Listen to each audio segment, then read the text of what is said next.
Goeiedag weer. En weer eens dankie dat jy saam met ons kuier. Vandag wil ek met jou gedagtes deel oor haweloses vir Kersete. Die teks wat hierby pas klink so. Jesus het weer in gelykenisse met die mense gepraat. Hy het gesê met die koninkryk van die hemel gaan dit soos met 'n koning wat vir sy seun 'n bruilofsfees voorberei het. Hy het sy slawe uitgestuur om die genooides na die bruilof te roep, maar hulle wou nie kom nie. Gaan nou uit na die straathoeke en nooi soveel mense as wat julle teenkom na die bruilofsfees toe. Toe het daardie slawe uitgegaan op die straat en hulle het almal wat hulle gekry het bymekaar gemaak. Slegtes sowel as goeies, so het die feessaal vol geword. Dis nou so 'n bietjie gekies uit Matteus 22 uit.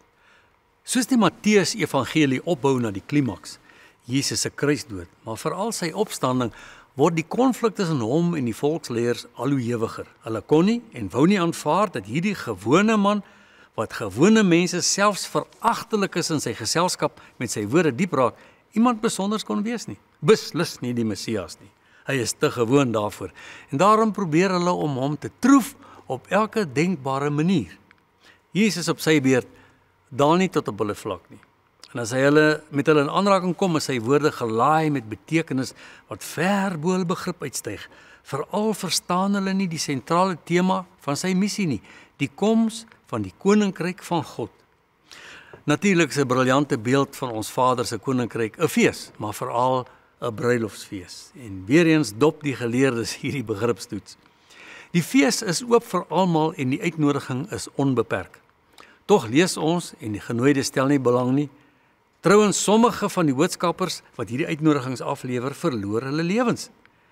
Ek het nou die stukkie uitgelaat by die voorlesing. Die koning neem toe drastiese stappe, sy gesande maak al wat leef bymekaar. Hier staan geskrywe, die goeies en die slegtes en die feessaal word vol. God se liefde is werklik omvattend. 'n Baie interessante soortgelyke gebeure speel hom toe af in ons tyd. 'n Jaar of wat terug bespreek 'n welgestelde sakeman by 'n baie luukse upmarket klub in Londen 'n Kersete vir 50 van sy belangrikste gaste, seker ook van sy meewerkers. Sommige van sy gaste sou moes invlieg van afgeleë plekke in die res van Europa om hierdie uithangseremonie by te woon. Skielik versleg die weer, so drasties dat lugdienste baie vlugte kanselleer. Die sakeman besef dat sy funksie geen kans op ekonomiese sukses het nie en hy kontak die klub om sy funksie uit te stel. Tydens die telefoongesprek word hy toe meegedeel dat dit te laat is vir sulke aksie en hy sou moes opdok tot op die laaste sent. As getroue lid van die klub was hy erg geïrriteerd. Oor baie jare het hy groot somme geld hier bestee en toe hy die bestuurder daarop wys, kry hy doodgewoon die antwoord dat hy vir elke gas die volledige bedrag sou moes betaal, kort en klaar. In sy frustrasie sê hy toe vir die bestuurder, as dit die geval is, gaan hy 50 hawelose mense versamel en by die klub opdag. Die bestuurder giggel toe vreeslik lekker en herinner die sakeman dat hulle nie toegelaat sal word nie op grond van die klub se kleredragreëls. Die sakeman gooi die foon neer, skakel 'n liefdadigheidsorganisasie net om die hoek van die eksklusiewe klub af. Hulle spesialiseer veral in hawelose mense en om skuiling en voeding aan hulle te bied. Hy vertel dat hy 50 inwoners van die organisasie nodig het vir 'n Kersete en noem die datum en tyd. Verbluf wil die personeel meer detail hoor, maar die sakeman steeds effe vies. Vra, kan julle hawelose mense bring of nie? Al te seker, sê hulle. En die groot opgewondenheid begin instroom waar hierdie mense bly, hierdie wandelgange. Sommige hulpbehoewendes het by familie klere gaan bedel.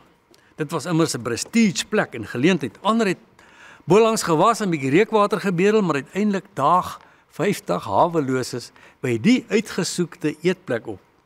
Die sakeman was steeds geïrriteerd en het geen nonsens van die plek gevat nie.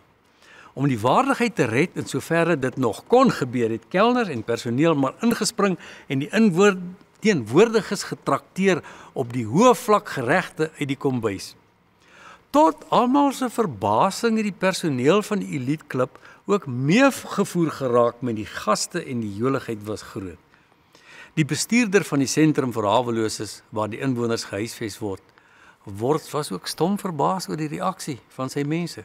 Daar was geen uitspattigheid of selfs dronkenskap nie. Dit was asof die besoekers diep gedelf uit die vorige bestaan en hulle self met nuwe waardigheid bekleed. Die ete het smaakvol afgeloop. Nagereg het die kroon gespan en almal het met blink oë en met nuwe eiewaarde weer teruggekeer na die shelter toe. Die verteller sluit sy verhaal af op 'n hartseer noot. Die sakeman wat die geleentheid gereël het om sy frustrasie te verlig, het op 'n positiewe emosionele noot die bestuurder van die hawelose sentrum bedank. Hy was momenteel diep geraak deur die besondere byeenkoms en het belangstelling uitgespreek om verder op die pad met hierdie sentrum te loop. Helaas het dit nie gebeur nie. Waarskynlik omdat sy motief van meet af nie suiwer was nie. So hierdie eenmalige geleentheid het nie regtig sy lewe geraak nie. Dit bevestig maar ook wat ons eintlik weet. Wanneer die nood hoog is die sintuie oop vir leiding en raad en reageer mense maklik met hulp en omgee. Die oomblik wanneer die krisissituasie beredder is, krap elkeen maar weer sy eie potjie en krimp die wêreld tot so ver as wat die ego dit kan verwerk. Jesus se gelykenisse is dikwels daarop gerig om ons wêrelde te verruim.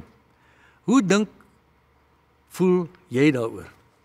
Ek erken dat dit my senuwees bietjie uitrafel en tog beleef ek iets van 'n opgewondenheid oor die moontlikheid wat oopgaan wanneer jy so daaroor dink. Skielik beleef ek my uitsig om mense meer omvattend en die mense wat my pad kruis laat nuwe perspektiewe oopgaan.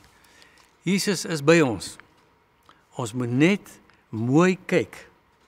Veral na mense wat ons die minste verwag sy beeld gaan wys. Kom ons bid. Here Jesus, ons verstaan hierdie opdrag van U nogals met moeite. Dis nie vir ons natuurlik nie. Ons het 'n mooi uitdrukking in ons taal, soort soek soort, en as iemand nie van ons soort is nie, kan ons maklik aggressief reageer. Vergewe, asseblief Here.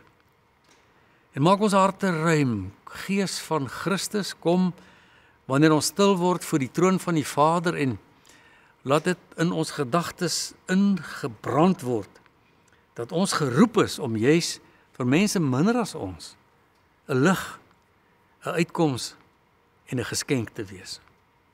Ons bid vir hierdie mooi land, Here. Ons het hierdie boodskap in hierdie land bitterlik nodig. Help ons om mekaar nie raak te sien as van 'n kleur of 'n taal of 'n lewensoriëntasie nie, maar as mense wat deur U geskape is en wat U liefhet. Ons bid daarvoor in die wonderlike naam van Jesus Christus, ons Here. Amen.